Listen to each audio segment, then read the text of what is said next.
Hello everyone, welcome to our YouTube channel Jyoti Shikshalaya. तो कल हमने जो है कॉम्बिनेशन की जो है क्वेश्चंस यहाँ पे शुरू करके थे। जो हमारा चैप्टर चल रहा था उसके हमने यहाँ पे 11 क्वेश्चन कंप्लीट कर लिए थे। तो बीच में 2 दिन क्लास नहीं हो पाई। मुझे थोड़ा सा फीवर था, कोल्ड था, ठीक है, इसलिए नहीं आई। मैंने इन्फॉर्म आपको कर दिया था टेलीग्राम चैनल पर, ठीक है। और जिन बच्चों ने टेलीग्राम चैनल ज्वाइन नहीं कर रखा है तो प्लीज़ वहाँ से ज्वाइन कर लीजिए। आज की क्लास का जो पीडीएफ है आपको वहीं मिल जाएगा, ठीक है। टोटल टॉप 25 क्वेश्चंस हैं ये। आज हम इसको कंप्लीट कर लेते हैं, ठीक है। तो चलिए 12th क्वेश्चन से हम शुरू करते हैं। यहाँ पे हैं, क्या कहता है कि n-1 CR is equal to k² - 8 into में n CR+1। ये n इसकी पावर में मत सोचना, ये n CR+1 यहाँ पे गिवन है, ठीक है। कभी सोचो इसकी पावर में। तो इफ़ एंड ओनली इफ के बिटवीन, के लाइज बिटवीन, के किन किन के बीच में यहाँ पे वैल्यू रखेगा। तो हम यहाँ पे एक रिजल्ट यूज़ करते हैं, n CR is equal to n/r। यहाँ पे आ जाएगा n-1 CR-1, ठीक है। तो ये रिजल्ट हम यहाँ पे लगाएंगे n CR+1 पे, ठीक है। तो अब देखिए यहाँ पे क्या आ जाएगा, n-1 CR is equal to k²-8। यहाँ आ जाएगा n/r+1 और n-1 CR, r+1 है, एक कम करेंगे तो r आ जाएगा। तो इससे ये हमारा कैंसिल आउट हो जाएगा। तो यहाँ आ जाएगा 1/k² - 8 is equal to n/r+1। अब जब हम कॉम्बिनेशन सोल्व करते हैं, जैसे n-CR जब निकालते हैं तो आपको पता है कि n हमेशा क्या होता है, greater than equal to r होता है। या तो 4C4 होता है या 4C3। ये जस्ट एग्जाम्पल है, ठीक है।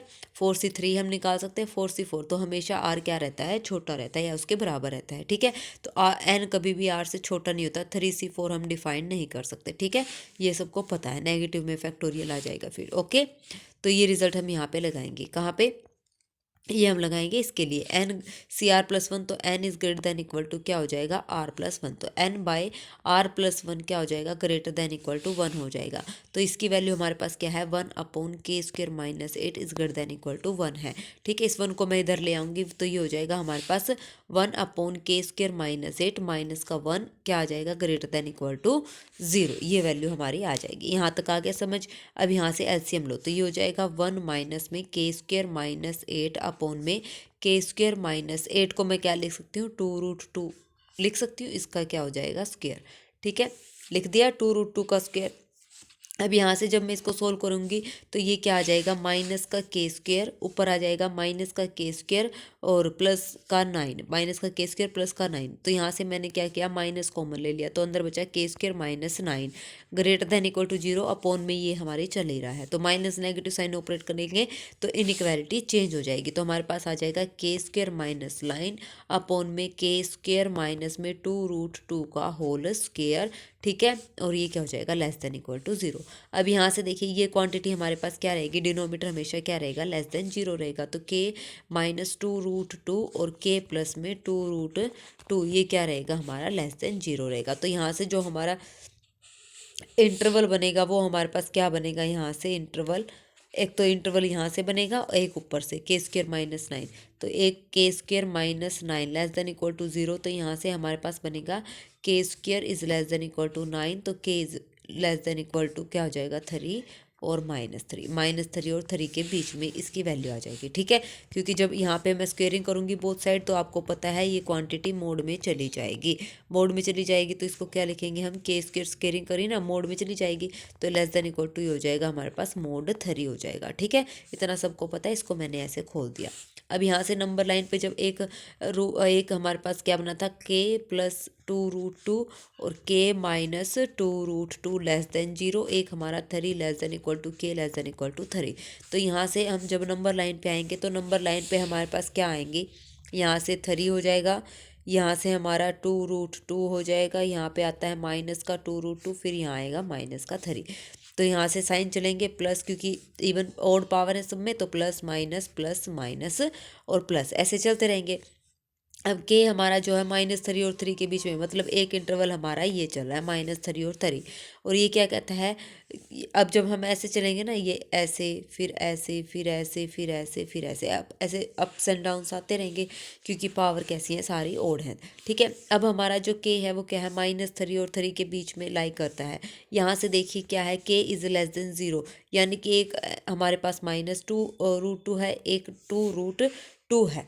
तो यहाँ से हमारे पास लेस देन नेगेटिव वैल्यू आएंगी, तो इसको जब हम कंबाइन करेंगे वेवी कर्व मेथड से, तो इसको इन दोनों केसेस को कॉम्बिनेशन में लाएंगे तो हमारा क्या बनेगा, के बिलोंग्स टू हमारा, एक तो इंटरवल लेस देन वाला नेगेटिव साइन वाला लेना है हमें, तो -3 से -2√2 वाला negative sign open interval, union ये हो जाएगा यहाँ से ओपन 2√2 और 3, जब कंबाइन करके लिखेंगे। नंबर लाइन पे थे हम, यहाँ पे हमारा क्या था, यहाँ पे था 3 प्लस माइनस प्लस, यहाँ पे -2√2, यहाँ पे 2√2 और यहाँ पे हमारा 3, ये नेगेटिव साइन, और हमें लेना है नेगेटिव, तो नेगेटिव क्योंकि लेस देन इक्वल टू 0 की कंडीशन है, तो एक इंटरवल हमारा ये, एक इंटरवल हमारा ये आ जाएगा। कंबाइन करके हम इसको ऐसे लिखेंगे, ठीक है।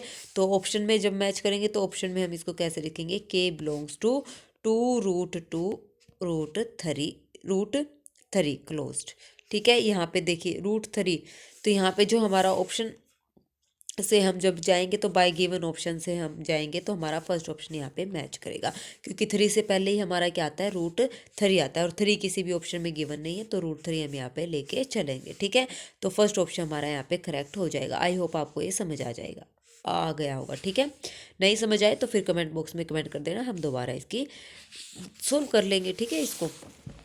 चलिए देखिए नेक्स्ट क्वेश्चन हमारे पास क्या कहता है, the number of triplets x y z where x y z are distinct non negative integers, क्या है, डिस्टिंक्ट नॉन नेगेटिव इंटीजर्स है हमारे पास, ठीक है। और यहाँ पे क्या है, x plus y plus z is equal to 15, x plus y plus z is equal to 15, अगर ये इज इक्वल टू n है तो यहाँ पे एक रिजल्ट हमारे पास क्या है, यहाँ पे हम फॉर्मूला लगाएंगे n प्लस r माइनस 1 अब c r माइनस 1, ये फॉर्मूला हम यूज़ करेंगे। n यहाँ पे क्या है, जो कि इक्वल टू में है, r यहाँ पे नंबर ऑफ वेरिएबल्स हमारा रहेगा, क्या, नंबर ऑफ वेरिएबल्स, ठीक है। तो नंबर ऑफ वेरिएबल्स यहाँ पे कितने हैं, 3 है, तो अब इसको सोल्व कर दो। यहाँ पे n की जगह 15 प्लस में 3 माइनस 1 c 3 माइनस 1, तो कितना आ जाएगा, 15 और 3 18 माइनस 1 17 c 2 आ जाएगा। इसको जब सोल्व करेंगे तो हमारा आंसर आ जाएगा 136, ठीक है। तो ये हमारा क्या है, आंसर है, ये हमारा आंसर है नहीं। अब ये 136 आ गया, यहाँ से उसके बाद हमें क्या करना है, उसके बाद इसने क्या बोला है, इस कंडीशन को सेटिस्फाई करना है, तो यहाँ से 136 टोटल हमारा आया है, क्या आया है, ये टोटल, ठीक है।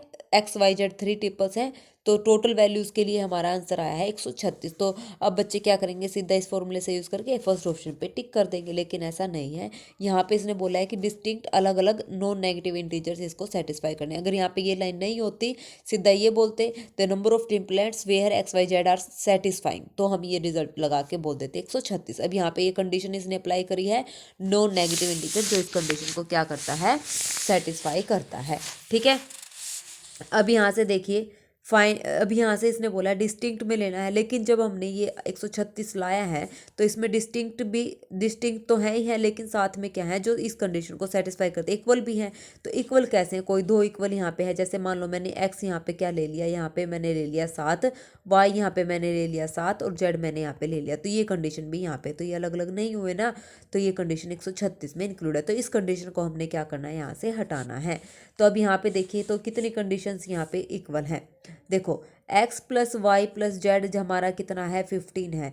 जब यहाँ पे फर्स्ट केस में क्या लेती हूँ, जब हमारा x और y क्या है, बराबर है और z अलग है, ठीक है। तो फर्स्ट केस हमारा ये रहेगा, तो इस केस में हमारा बन जाएगा 2x plus z is equal to 15। Second case में जब मैं x और z को इक्वल ले लूँगी, y हमारा अलग हो जाएगा, और थर्ड केस में मैंने क्या किया, z और y को इक्वल ले लिया, x को अलग रख लिया, तो ये 3 केस हमारे हो जाएंगे। तो एक केस हम सोल्व कर लेंगे, बाकी 2 यहाँ से वैसे ही नेगलेक्ट हो जाएंगे, ठीक है। नेगलेक्ट कैसे होंगे ये अभी बताते हैं। x is equal to y जब मैंने बराबर लिए, z अलग लिया, तो यहाँ से कंडीशन आई 2x प्लस में z इज इक्वल टू कितना आया, 15 आया यहाँ से, ठीक है। तो मैं पहले एक केस को सोल्व कर रही हूँ, सिमिलरली 2 अपने आप ही हो जाएंगे। तो यहाँ पर देखो क्या क्या पॉसिबिलिटी हो सकती है इस कंडीशन को, तो z यहाँ पे 1 ले लूँ, x और y दोनों सेम ही लेने हैं तो 7 हो जाएंगे। दूसरा जेड मैंने यहाँ पे 3 लिया, तो एक्स और वाई यहाँ पे क्या हो जाएंगे, 6 हो जाएंगे।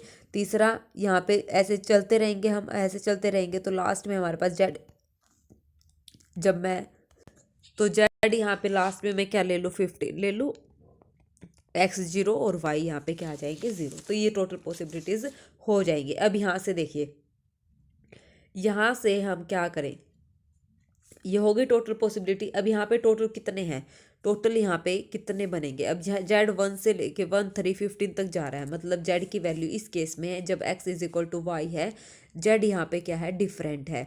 तो जेड इज इक्वल टू क्या है, 1 3, फिर उसके बाद लास्ट में हमारे पास कितना है, 15 है। तो यहाँ से पहले टोटल टर्म पता करो कितनी है, A N is equal to A plus N minus 1 into D से हम यहाँ से पता कर सकते हैं। ठीक है, तो यहाँ पे ए कितना है, plus N minus 1 into d यहाँ पे कितना है, 2 है, और लास्ट टर्म 15 है। तो यहाँ से आ जाएगा 15 में से 1 गया 14 बटे में 2 is equal to n minus 1। तो 2 सत्ते 14, तो ये हो जाएगा एन की वैल्यू यहाँ पे 7 और 1 8, एन की वैल्यू आ गई 8। टोटल हमारे पास कितने आ गए, यहाँ से 8 आ गए हैं। ठीक है, टोटल हमारे पास यहाँ पे कितने आ गए हैं, 8। अब यहाँ से देखिए टोटल हमारे पास 8 है, ये जेड की जो वैल्यूज है टोटल 8 आई है ना।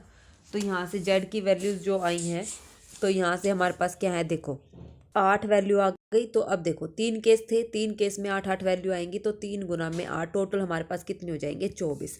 इनकी जब 24 केस ये कब होंगे, जब हमारे पास x बराबर है y, मतलब 2 हमारे पास क्या होंगे, इक्वल होंगे, और एक हमारे पास क्या रहेगा, डिफरेंट रहेगा। तो एक में हमारे पास पॉसिबिलिटी आई 8, तो टोटल 3 में कितनी आ गई, 3 8 24। सारी निकालने की जरूरत नहीं है, एक ही केस हम डिस्कस करेंगे, क्योंकि उसमें हमारे पास क्या ले रहे हैं हम दोनों, ठीक है, इक्वल हम यहाँ पे ले रहे हैं। तो अब यहाँ पे देखिए इतना हो गया, टोटल केसेस हमारे पास कितने आए, 24। अब यहाँ पे हम क्या करें, अब यहाँ पे जब वो केस लिया था हमने, उसमें टोटल कितने थे, 136 आए थे, जब सेम थे सारे, मतलब जब सेम भी वैल्यू थी, डिफरेंट भी वैल्यू थी।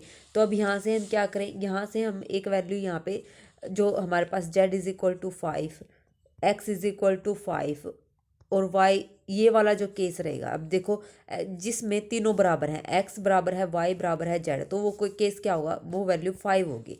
5 10 और 15, 24 में से देखो 24 केस तो वो हैं जिसमें हमारे पास टू सेम है, 24 केस तो वो हैं जिसमें 2 सेम है, और एक केस हमारा ये हो गया जिसमें हमारे पास क्या है, ये value same, x is equal to y is equal to z is equal to 5, जहाँ पे ये क्या आ रहा है, 5 आ रहा है। तो ये कितनी बार हमारा काउंट हो रहा है, ये 3 बार काउंट होगा, क्योंकि क्या है, 3 केसेस हैं।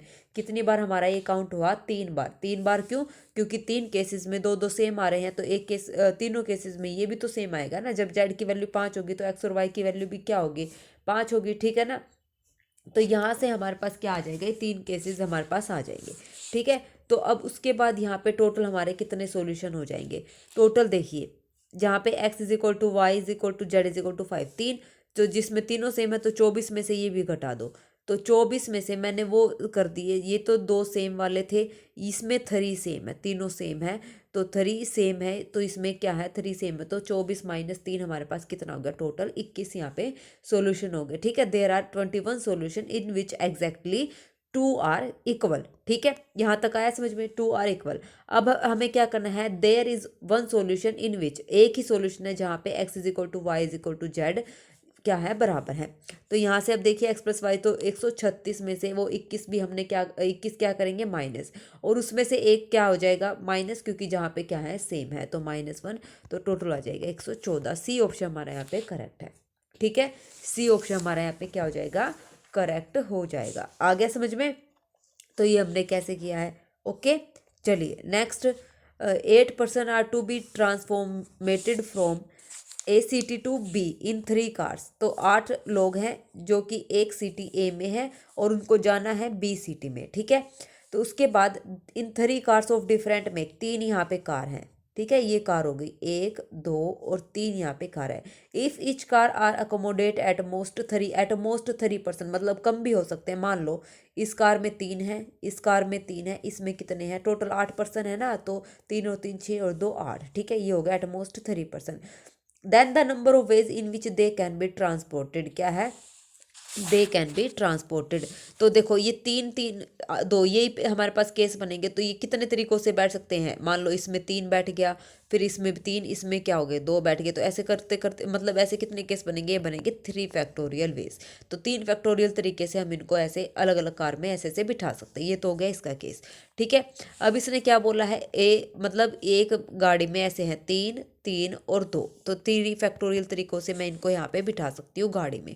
ठीक है, अब यहाँ से क्या केस बनेगा, टोटल कितने पर्सन है, 8 फैक्टोरियल पर्सन, मतलब 8 पर्सन है, तो इनको 8 फैक्टोरियल तरीके से अरेंज करेंगे। यहाँ पे और कल मैंने परसों वाली क्लास में जो वीडियो बताया था 3 3 2 है, तो इनको फैक्टोरियल में लिखो, 3 फैक्टोरियल 2 फैक्टोरियल। अब जो 3 कितनी बार रिपीट हो रहा है, 2 बार, तो 1 फैक्टोरियल 2 फैक्टोरियल यहाँ पे ये आ जाएगा। ठीक है, तो यहाँ से जब हम इसको सोल्व करेंगे तो हमारा जो आंसर आएगा वो आएगा 1680।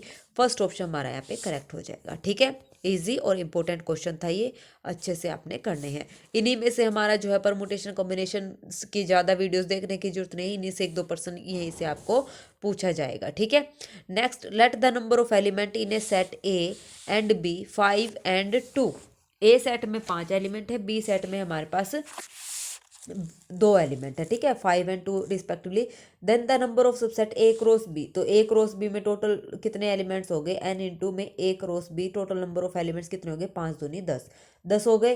तो नंबर ऑफ सबसेट्स हमें बताना है, each having at least 3 and at most 6 element. तो इसका मतलब 3 और 6 से कम, 3 और 6 के बीच हमें यहाँ पे लेने हैं। तो यहाँ से क्या करेंगे, 10 टोटल कितने हैं, 10 है, तो 10C3 यहाँ से हम लेंगे, प्लस में ऐड करते रहेंगे, 10C4, 3 भी हो सकते हैं, 4 भी हो सकते हैं, 5 भी हो सकते हैं और 6 भी हमारे पास हो सकते हैं। इसको सबको सोल्व कर लो, आंसर आ जाएगा 792। ठीक है, इजी क्वेश्चन था, इंपॉर्टेंट क्वेश्चन था। बी ऑप्शन हमारा यहाँ पे क्या हो जाएगा, करेक्ट हो जाएगा। Next, the number of ways in which 5 girl and 7 boys can be seated at a round table so that no 2 girls sit together. देखो ये इंपॉर्टेंट क्वेश्चन है। इसमें हमारे पास क्या बोला है, 5 गर्ल और 7 लड़के हैं। देखो लड़कों के ऊपर कोई रिस्ट्रिक्शन नहीं है, तो लड़के किस कैसे अरेंज में, मतलब राउंड टेबल है तो उसमें कोई भी अगर रिस्ट्रिक्शन नहीं है, तो जो लड़के हैं वो कैसे बैठेंगे, वो बैठेंगे हमारे पास 7 - 1 फैक्टोरियल तरीके से। अगर n बॉयज़ हैं तो n - 1 फैक्टोरियल तरीके से वो राउंड टेबल पे बैठेंगे। तो इनका बॉयज़ का काम हो गया, यानी कि वो 6 फैक्टोरियल तरीके से यहाँ पे बैठेंगे। ठीक है, अब बात आती है गर्ल्स की। 5 लड़कियां हैं और एक जो लड़कियां हैं वो इकट्ठी नहीं होनी चाहिए, नो 2 गर्ल्स। B1 यहाँ पे बैठ गया, B2 यहाँ पे बैठ गया, B3 यहाँ पे, B4, B5, B6 और B7 ये बैठ गया। अब लड़कियां ऑब्वियस सी बात है इकट्ठी नहीं आएंगी, तो इनके बीच में आएगी, एक लड़की यहाँ आएगी, एक यहाँ, एक यहाँ, एक यहाँ, एक यहाँ, एक यहाँ, एक यहाँ, मतलब ये ऐसे इनके बीच में बैठ सकती हैं। अब इसने क्या बोला है, लड़कियों के बैठने के तरीके कितने हैं, यहाँ पे 1 2 3 जो गैप है कितने हैं, 1 2 3 4 5 6 और 7, 7 गैप है। 7 में से कहीं पर भी वो लड़कियां यहाँ पे बैठ सकती, लेकिन इकट्ठी नहीं आएगी।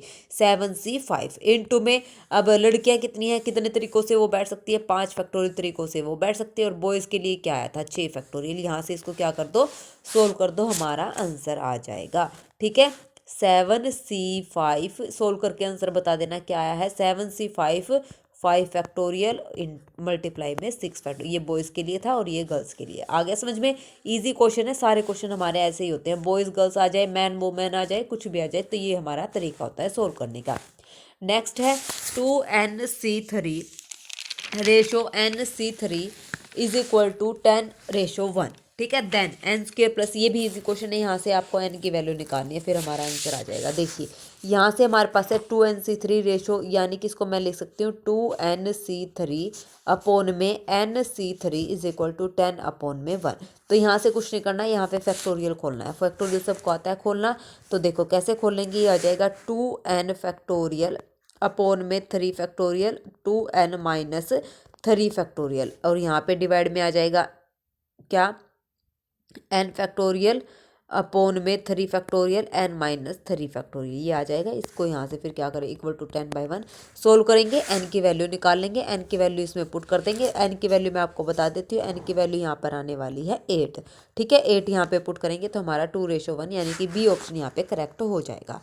ठीक है, इजी क्वेश्चन है, इसमें कोई फॉर्मूला मतलब ट्रिक वगैरह कुछ नहीं लगेगी, सीधा इसको डायरेक्ट फॉर्मूला हमने यहाँ पे ओपन करना है। नेक्स्ट क्वेश्चन है द वैल्यू ऑफ, ये इंपॉर्टेंट क्वेश्चन है, मोस्ट इंपॉर्टेंट क्वेश्चन है। ठीक है, क्या कहता है, 1/1 factorial 50 factorial plus 1/3 factorial 48, 1/5 up to so on. इसका हमें क्या करना है, यहाँ पे हमें सम करना है।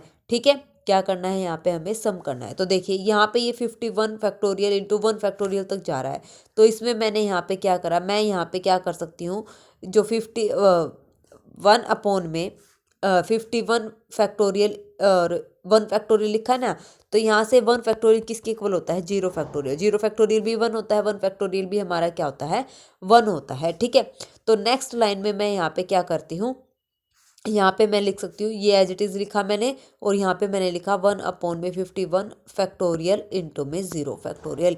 ठीक है, लिख दिया मैंने यहाँ से। अब मैंने यहाँ पे क्या किया है, इसमें हमने क्या किया है, यहाँ से इसको मैंने लिख दिया यहाँ पे 0 फैक्टोरियल। ठीक है, फिर यहाँ से मैंने क्या किया, 1/51 फैक्टोरियल से, मतलब 51 फैक्टोरियल से मल्टीप्लाई, और उसी से मैंने क्या कर दिया, डिवाइड कर दिया। 51 फैक्टोरियल सारी जगह पे 51 फैक्टोरियल लास्ट तक।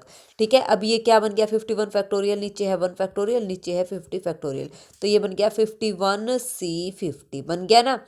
तो 51C1 sorry 51 factorial upon 1 factorial और 51 माइनस 1, तो ये फैक्टोरियल में मैंने ऐसे इसको कन्वर्ट कर लिया। तो बाहर हमारे पास क्या था, 1, क्योंकि इससे मल्टीप्लाई इससे डिवाइड करा, तो अंदर हमारे पास बचा 51C1 plus 51C3 plus up to so on. अब पता चल गया होगा मैंने 0 फैक्टोरियल 1 फैक्टोरियल को 0 फैक्टोरियल क्यों लिखा, क्योंकि लास्ट में हमारा 51C51 बन जाएगा। अब यहाँ से लिखिए, देखिए अब ये ओड टर्म है, आपको सबको पता है, NC1 plus NC2 plus up to so on NCN, इसका फॉर्मूला होता है 2⁻n। तो अब इसमें हाफ इवन होती हैं और हाफ क्या होती हैं, ओड होती हैं। और इवन का जो सम होता है यहाँ पे यही रहेगा, इवन का जो होगा उसमें से क्या करेंगे, ओड को माइनस, तो 2n अपॉन में क्या आ जाएगा हमारे पास, डिवाइड बाय 2, क्योंकि हाफ ओड और हाफ इवन, तो इवन क्या आ जाएगी, डिवाइड कर देंगे 2 से।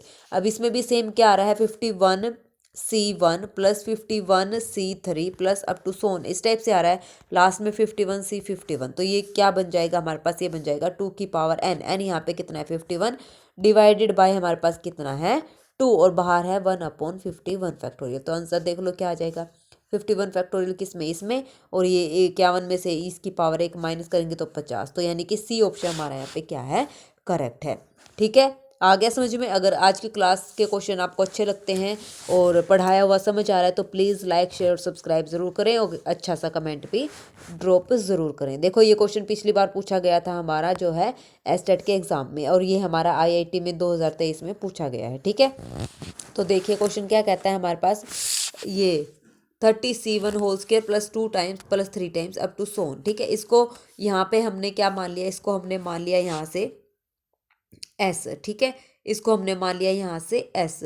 अब यहाँ से आप देखिए, एक मिनट मैं इसमें एक टर्म ऐड कर लेती हूँ। इसमें मैंने ऐड कर लिया 30C1 से शुरू है ना, तो 30C0 मैंने यहाँ पे ऐड इसका स्क्वायर कर दिया और इसकी 0 से मल्टीप्लाई कर दी, कोई फर्क नहीं पड़ा, 0 इंटू क्या होता है 0 ही होता है, तो इसको हमने नाम दे दिया S। इसको ये नाम हो गई हमारी फर्स्ट इक्वेशन। अब सेकंड इक्वेशन में हमने क्या करा, इसको रेसिप्रोकल करके लिख दिया, यहाँ पे इसको S नाम दे दो, ये सेकंड इक्वेशन है।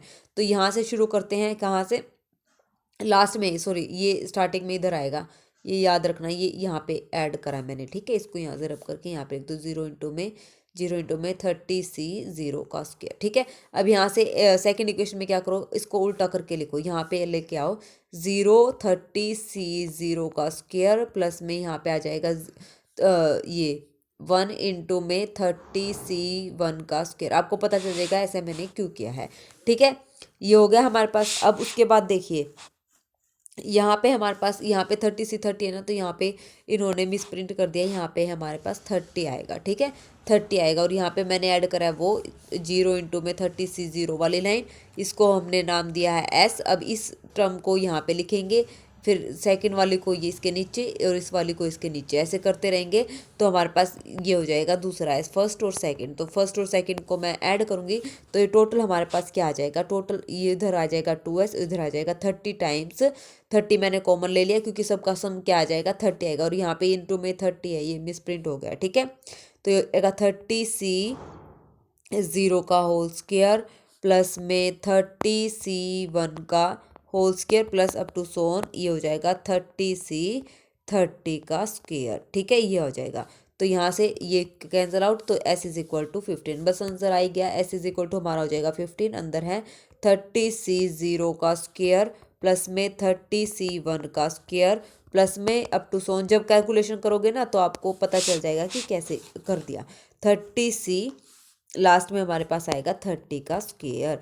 अब यहाँ से इसका जो वैल्यू होती है, इसकी जो हमारे पास वैल्यू होती है वो क्या होती है, देखिए इसकी वैल्यू हमारे पास होती है, ये तो 15 है, इसकी ये हमारे पास होता है क्या, इसका जो फॉर्मूला होता है ना, क्योंकि पावर स्क्वायर में है सेम है, तो यहाँ से हमारा जो फॉर्मूला रहेगा वो क्या रहेगा, यहाँ से रहेगा ये 30 का डबल कर दो 60, 3 दूनी 6, ठीक है 60 आ जाएगा। और c और 30, n की वैल्यू क्या है 30। तो स्क्वायर में हम ऐसे करते हैं, अगर हमारे पास है ना NC0 का स्क्वायर प्लस NC1 का square plus up to so on NCn का स्क्वायर, तो हमारा क्या फॉर्मूला रहता है, हमारा रहता है 2n फैक्टोरियल 2NCn, ये रहता है हमारा फॉर्मूला, ठीक है। इसका रिजल्ट हमारा ये है।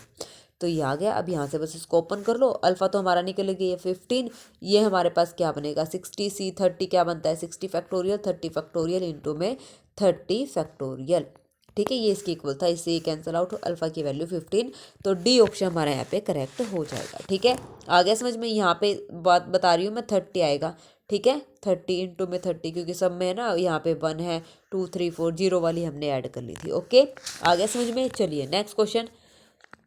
The number of ways to distribute 30 identical candies हैं, इनको डिस्ट्रीब्यूट करना है 4 बच्चों में और 2 बच्चों पे रिस्ट्रिक्शन है। C2 के पास क्या बोला है 4 और 7 के बीच, यानी कि C2 की वैल्यू एटलीस्ट 4 और एट मोस्ट 7 कैंडीज जानी चाहिए। C3 के पास क्या है at least 2 and at most 6 candies. तो यहाँ पे हम मल्टीनोमियल थ्योरम का यूज़ करेंगे, ठीक है। रिस्ट्रिक्शन जब भी लगाते हैं तो मल्टीनोमियल थ्योरम का हम यहाँ पे यूज़ करते हैं।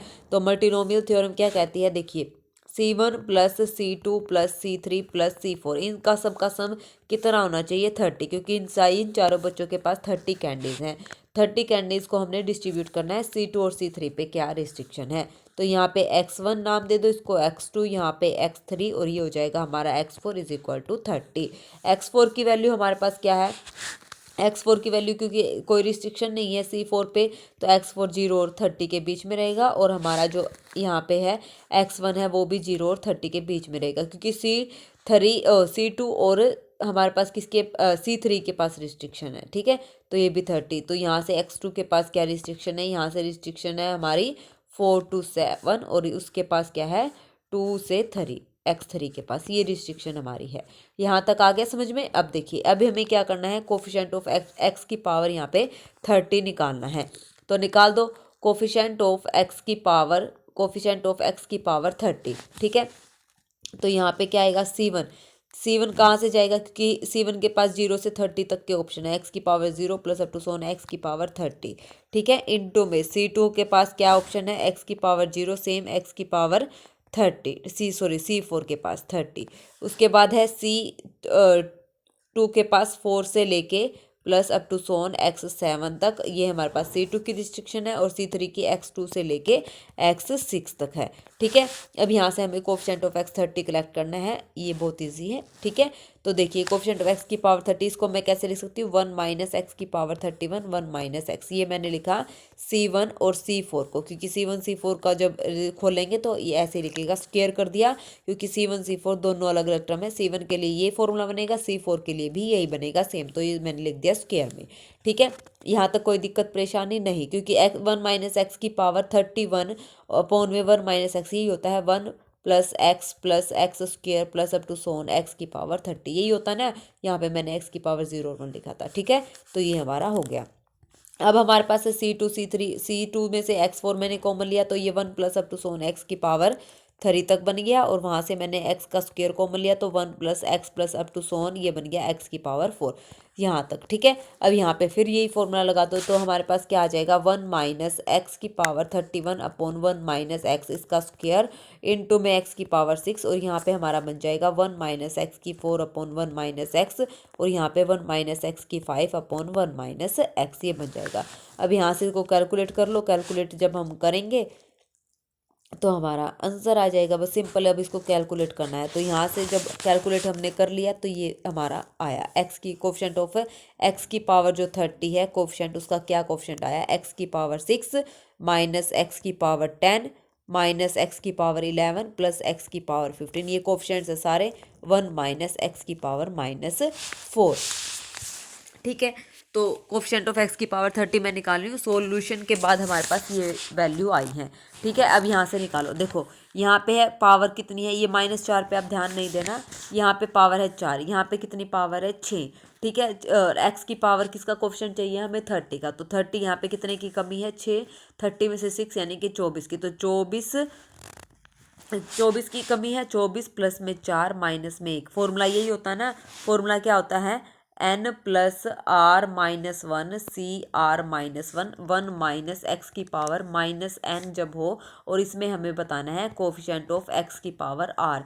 अगर one plus x, one minus x की पावर माइनस एन में हमें कोफिशिएंट ऑफ एक्स की पावर आर बताना है, तो हमारा ये फॉर्मूला चलता है, ये बात ध्यान रखना। तो इस फॉर्मूले का हम यूज़ करके क्या बता रहे हैं, N plus are minus one C are minus one, तो सी आर माइनस वन यानी कि 3। अब यहाँ पे माइनस का साइन, क्योंकि यहाँ पे माइनस है, दो माइनस है तो माइनस आएगा। 10 कितना बचा, 20 प्लस में 4 माइनस 1, और यहाँ पे सी 3, क्योंकि 30 हमें चाहिए, ठीक है, और यहाँ पे भी 30 चाहिए, तो यहाँ पे 11 है, तो ये हो जाएगा माइनस का 22।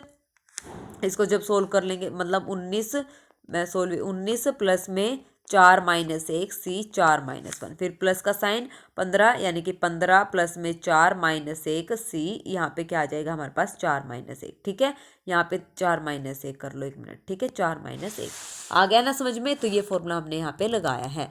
अब इस फॉर्मूले से जब सोल्व करेंगे तो हमारे पास आ जाएगा 27 सी 3 माइनस में 23 सी 3 माइनस में 22 सी 3 प्लस में 18 सी 3, ठीक है। इसको जब सोल्व करेंगे तो आंसर आ जाएगा 430।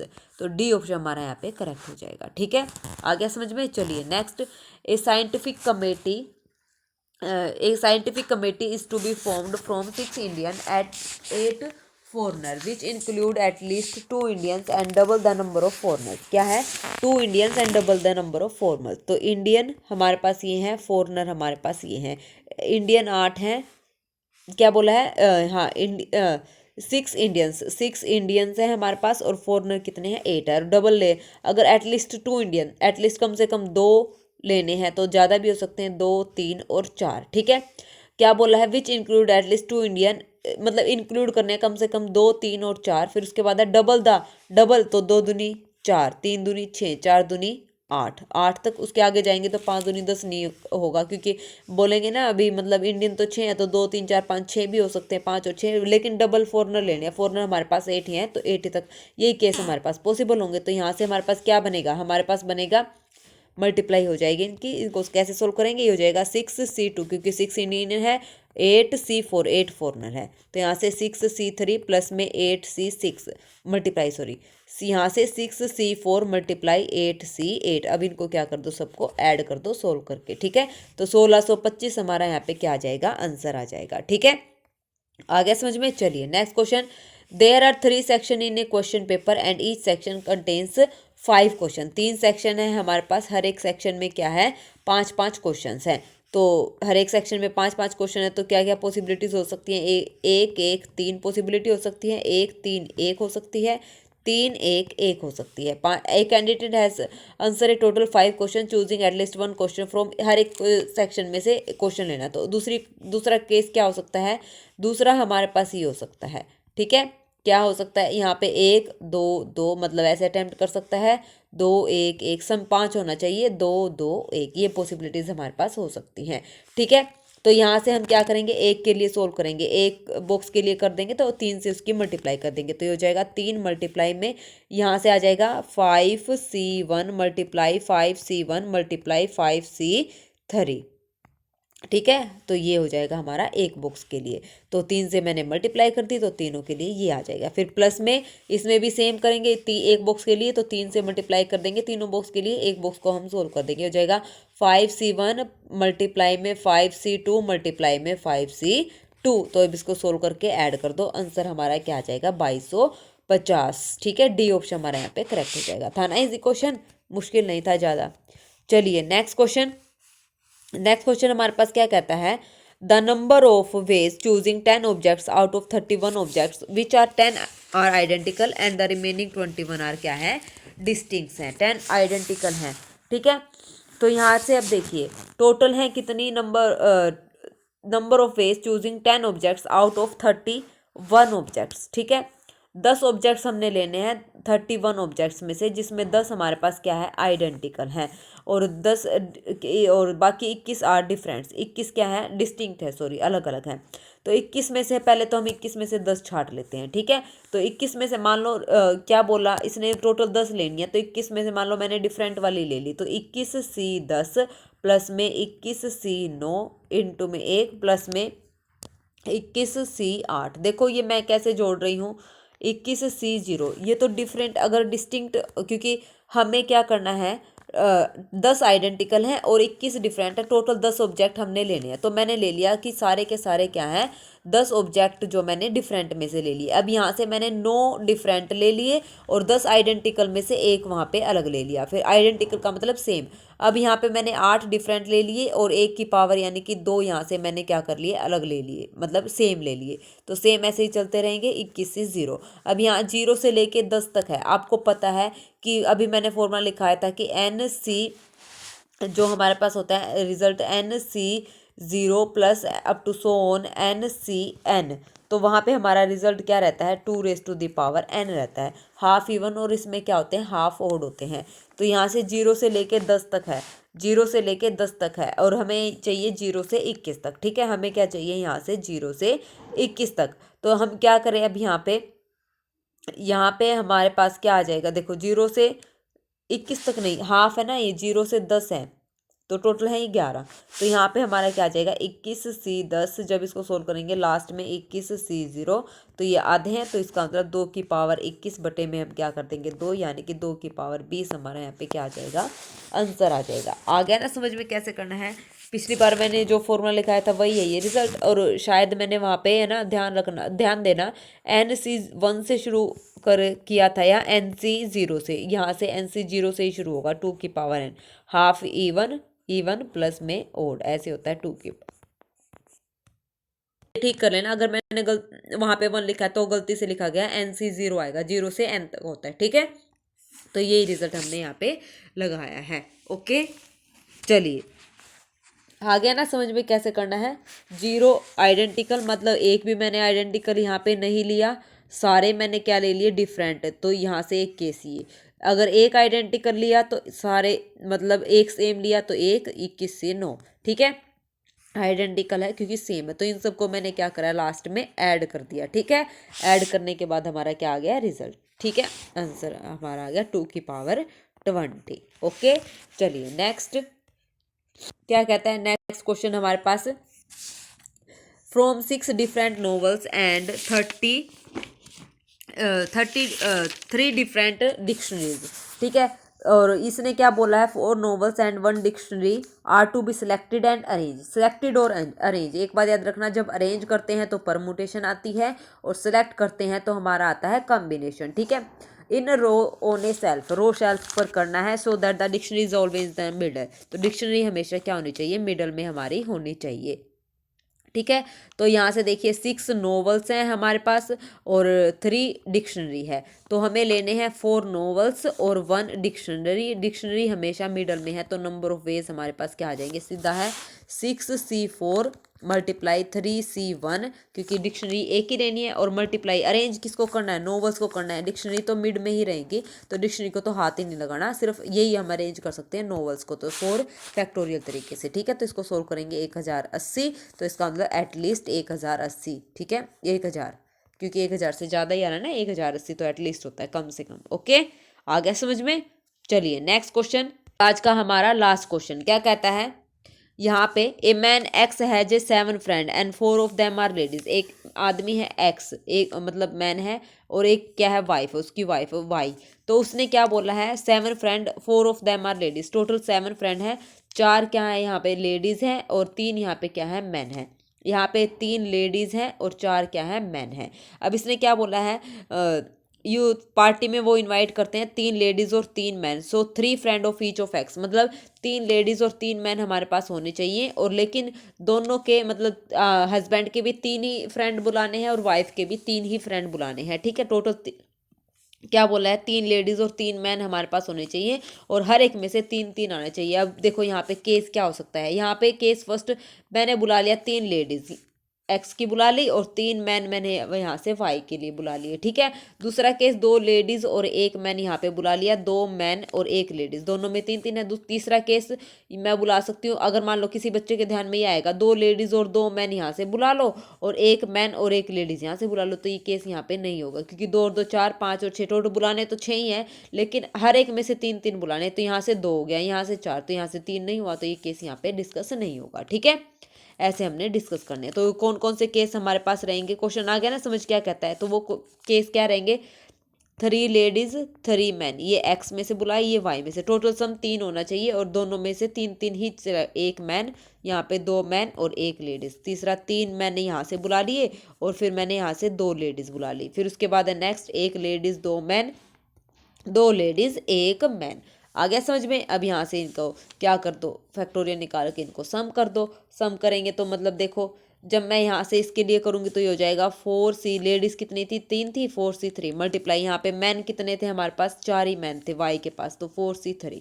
फिर प्लस करेंगे, इसके लिए हमारे पास आ जाएगा क्या 4c 2 और मैन कितने थे 3c 1, मल्टीप्लाई यहाँ से भी 4c 2 और 3c 1। फिर प्लस इसके लिए ऐसे करते रहेंगे, सोल्व करके और ऐड कर देंगे। जो हमारा आंसर आएगा सोल्व करने के बाद, उसका हमारा क्या आंसर रहेगा, हमारा आंसर यहाँ पे क्या रहेगा बताना जरा। कैलकुलेशन करोगे ना तो हमारा जो आंसर आएगा वो हमारा आएगा 485। फर्स्ट ऑप्शन हमारा यहाँ पे करेक्ट हो जाएगा, ठीक है। तो आज की क्लास में हमने कंप्लीट कॉम्बिनेशन कर लिया है। पिछली क्लासेस में हमने परमुटेशन पढ़ लिया था। तो अब जो बच्चे कह रहे थे मैडम कॉम्बिनेशन परमुटेशन के भी क्वेश्चंस करवा दो, तो ये मोस्ट इंपॉर्टेंट क्वेश्चन मैंने यहाँ पे करवा दिए हैं। इनसे ज़्यादा पढ़ने की जरूरत नहीं है, एस्टेट में यहीं से आपको क्वेश्चन देखने को मिल जाएगा, इस बात की तो मैं आपको गारंटी दे रही हूँ, ठीक है। बाकी तो देखो किस्मत की बात है, क्या आता है क्या नहीं, लेकिन यहाँ से मोस्ट प्रोबेबल है कि 100% यहीं से आपका क्वेश्चन अटैम्प्ट हो जाएगा।